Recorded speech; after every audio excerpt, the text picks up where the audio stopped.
Sidestep, downfield. Touchdown! Pick off by BYU! L.J. Martin! First down and more! The 10, the 5, the touchdown! Welcome back to BYU Sports Nation live on BYUtv. We are in Studio B with your day-to-day BYU Sports play-by-play. I'm Spencer Linton alongside Jarom Jordan. Great to have all of you listening as well on BYU Radio. Let's get to our post-game show from National Signing Day, shall we? Yeah, let's do it. All of the reaction from head coach Kalani Sitake and his coordinators Aaron Roderick and Keo Hill.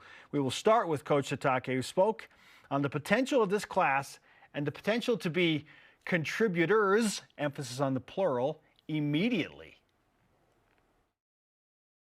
There's a lot of potential here, and then also a lot of potential to play right away. So that's the. I think we have to develop guys, but it's a lot easier to develop guys that have that are already developed quite a bit in high school and even in JC. So the mixture of talent here, I think we'll still have a few surprises in the next little bit, anytime from today till signing day in February. But I think those are going to be the spots that we need, and that will enhance and upgrade everything else. All right, you were just touching on this a moment ago, saying, like, okay, there were 3 BYU football players that played, 100 snaps? 100 plus snaps, yeah. Freshmen. 3 freshmen that played 100 on that side snaps. of the ball, not special teams. Yeah. Okay. Yeah. You said you think it might be more. Does that make you think it's going to be more? Well, I got to see fall camp. I got to see the position battles. Is there, like, at linebacker, I can't assume that a freshman's going to come in and start because there's the ace in Mike Kafusi, Isaiah Glasker, Harrison Taggart, Jack Kelly. Like, that group is going to be your core kind of 5 or 6, right? Sure. This year it was nice to see Siale Acera got in a little bit. Unfortunately got hurt at the end of the year, but he did well when he was in there. Didn't play 100. Was he one of the ones that played 100%? No, he was under. But he played quite a bit, though. But he played enough to be interesting. So we'll see what that looks like this year.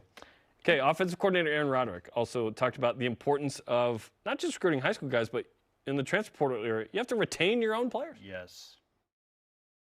The most important recruiting thing that we did was retain our players. And so as soon as the season ended, you know, in this day and age with the portal, you have to really work at retaining our players, and I think we've done a good job of that. Everybody pretty much is coming back.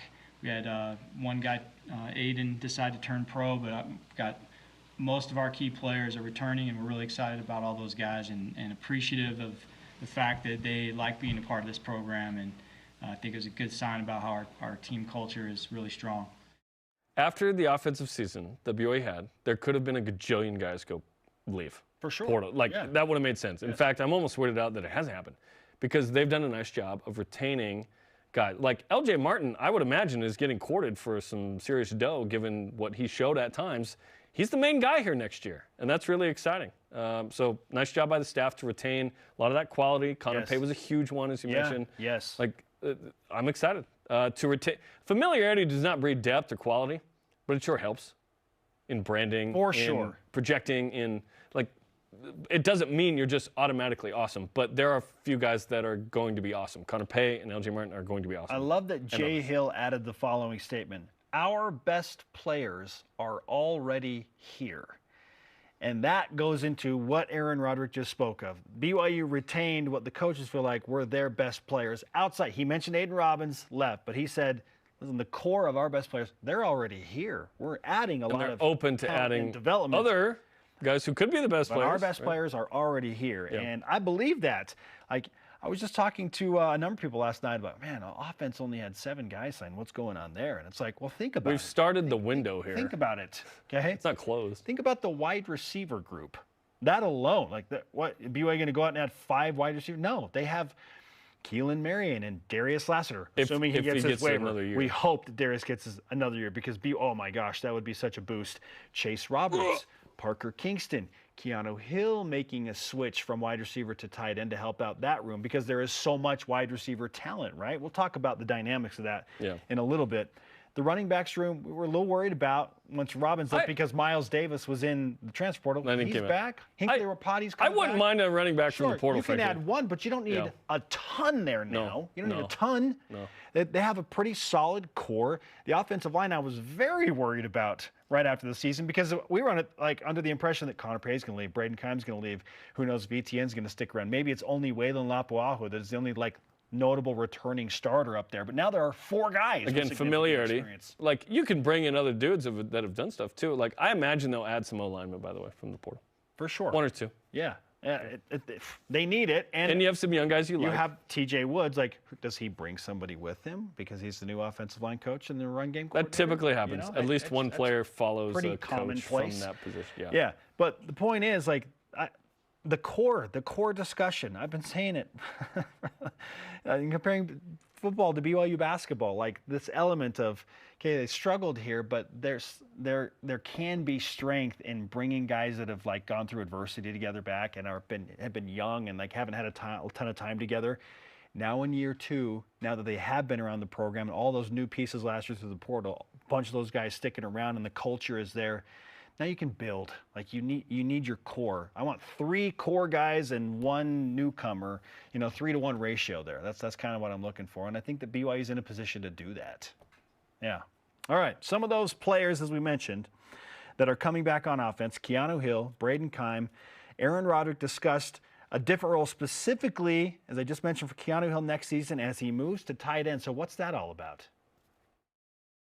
Just playmaking ability at that position. Keanu's been a great playmaker for us in his career. This year he struggled a little bit with an injury to his shin. He had dealing with sort of a stress fracture type injury in his shin all season. Slowed him down. The guy's so tough. He kept trying to play every week, and he never really fully got going the way he has in the past. But he fights to keep his weight down. I mean, he's 6'4", 225 to 230 pounds on any given day, and he has to fight to keep his weight down. And we just felt like with our depth at wide receiver, why fight it? Just let yourself get up to 235, 240, and he's already one of our best blockers on the whole team at any position. So we feel like moving him to tight end just makes perfect sense. All right, so tis the season to just allow 10 to 15 more pounds to show up over Christmas break, right? Let's go. Keanu Hill. I'm trying to do that. Let's go. I'm so stoked that he is back, and he can beef up for sure. I imagine he's going to be flexed out quite a bit because he does have that wide receiver capability, and he's going to be a mismatch. If a linebacker gets put on Keanu Hill as a tight end, good about it. Good night. See you later. Keanu Hill advantage all day, every day. He blocks really well, as Aaron mentioned. He is a team guy. I like this because I love it. He immediately becomes the number 1 receiving option in the tight end room. Immediately. Interesting. He's not an NFL guy as a wide receiver at the moment. Maybe an undrafted guy that gets a look, but at tight end, could be. Do you know another player who was a receiver who bulked up and became a tight end who had a successful NFL career? One, Dennis F. Pitta. Yep. Came as a receiver. So I wonder about Keanu Hill. Yeah, I love that. I love that. And that group's got Ethan Erickson, who they're excited about his future. And then Jackson Bowers is back. Jackson is a guy who could be an NFL guy at tight end or whatnot. At multiple positions, probably. Because tight end, there's not a huge step to tackle after that, right? Defensive end. Or defensive end. Yeah. The athleticism's there. Yes. And then, of course, Reiner Swanson in that room and others. So that's an exciting group again. Keanu becomes my number 1 option at tight end immediately. Overnight. His hands. Yes. It's just okay, in the ground, in line, what do you look like? What's the difference there? So he's going to be a matchup nightmare for different teams when you're trying to, because again, he's proven his size and hands are there, right? You throw a jump ball, and he's still got great speed for his size, right? What would that look like when he puts on some weight? But yeah, it's exciting, man. I wonder how much Lloyd's going to feed him over the break. Let's go. Just lots of good food from Lloyd. Big time protein. Let's do it. Everybody, it'll be awesome. I love Lloyd, dude. It's great. Okay, on the defensive side of the ball, Jay Hill, the defensive coordinator, spoke about the biggest emphasis BYU had in improving the defense this recruiting cycle. Well, it definitely was an emphasis. We should have monster, just athletic, nasty D linemen here at BYU, and I think this class is a great start to where we're heading, and we have those guys.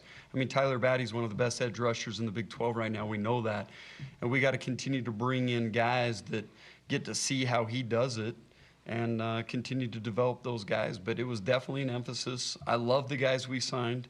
There's great length and athleticism in this group, and I think Kalani mentioned it earlier on Sports Nation that there's some guys here that have growth potentials that could grow into, bigger things. And I think that that's the key in recruiting, is the ability to identify that athletic ability and then be able to slide them forward into positions that are best going to suit them.